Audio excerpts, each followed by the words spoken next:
like you're planning for a message beyond New Jersey. Is that a fair assessment, listening to you today? I'm not planning for it. I just think it's inevitable. I mean, I think people look at elections and they try to discern things from them about what they mean at that moment and what they mean for the future.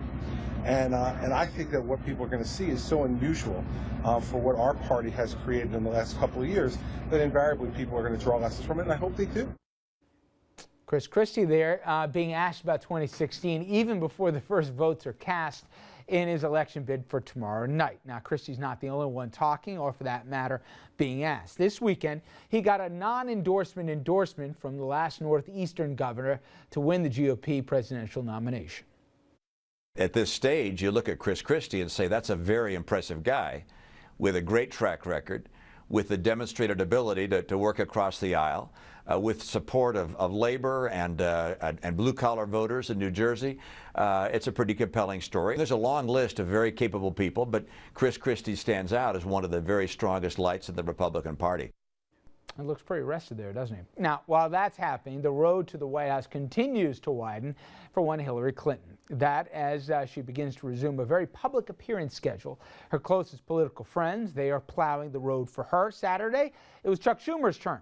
The senior senator from New York speaking to Iowa Republicans on Saturday, endorsing Hillary 3 years before Election Day. Remember, Iowa hosts the first in the nation presidential caucuses. Said Schumer, quote, 2016 is Hillary's time, and our nation will be all the better for it, adding, run, Hillary, run. If you run, you'll win, and we'll all win with a strong platform.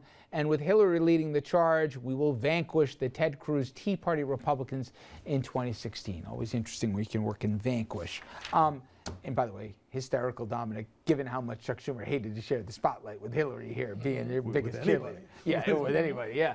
Well, let's start with Hillary. Interesting in the book that's coming out here that apparently, at least internally, there's some disagreement how far up it went, but they did a little bit of focus grouping, they did some polling to see if they replaced Biden with her on the ticket. Better hypothetical is, you think she would have taken it if offered? I don't know, but I do know that in her future, she wants to be the president of the United States. I never buy into that. She was going to walk into the sunset after coming so close. It was either going to be the first woman or the first African American. Yep. And then that bulb went off in President Clinton's head. Well, why can't we have both? And it appears that's exactly what's going to happen. Also interesting, I mean, you work with campaigns. Apparently, at least as reported in the book, the stipulation for Bill Clinton to help, and he helped certainly a lot. We all remember it in Charlotte at the convention, and he really helped to really help close for Obama, was that he paid down, the Obama campaign paid down Hillary's campaign debt. Now, it wasn't a lot, I think it was $250,000 or something when it comes to campaigns. But nonetheless, it was stipulation the Obama team found a little off-putting, but in the end of the day, they cut the check. I wonder if that was the only backroom deal they made, if I help you here. Yeah, listen, I think she definitely would have taken the vice presidential nomination. I think it would have put her in great position to be the 2016 frontrunner. I think she is already the 2016 frontrunner. You poll today, you look across the country at Democrats nationally, there's nobody anywhere close to the level she's at. Don't you think it actually helps, though, being outside the government now than inside the government? I don't think for President of the United States, not in the Democratic Party. They look for leaders. They look for people that have records in government, proven records, which she does. She's obviously the last name is tremendous. But that's why I said I don't know if she would have taken it, but the vice presidency. Because if she took it, you take that bag with all of Obama's bad initiatives. She works for the administration. It's not like voters are going to wake up one day and be like, oh, wait a minute, I had no idea what Hillary Clinton stood for or what she supported or what she didn't support. She is no stranger to voters. She does get to now say, I support the president, I would have done things differently.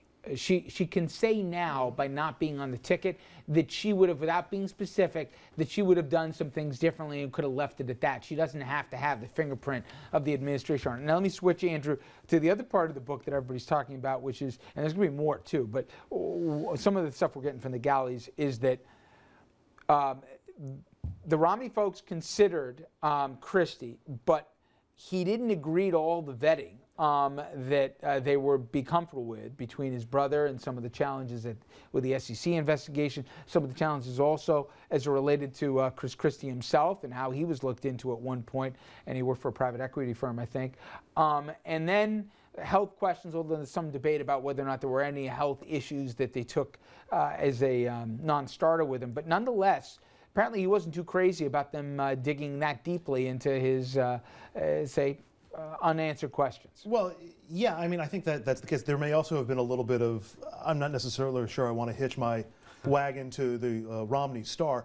All that vetting is going to come out. I mean, the moment Chris Christie begins to sniff around and running for the presidency, we're going to get answers to all of those questions, and probably in more depth. None of them seem to be that bad at this point, although we all agree what was bad, the Clint Eastwood talking to the empty chair moment. Apparently from the book accounts, Romney thought it was funny in the beginning, but one of the campaign heads was so shocked by it that he literally got sick in the back as the speech was going on. They knew it was that bad right away. Well, at least we know now that they had some common sense.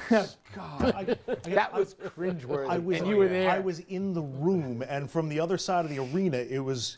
I've never seen anything like it politically. It just died so badly in the room, and you had these ardent, they would have cheered for anything that was trashing President Obama.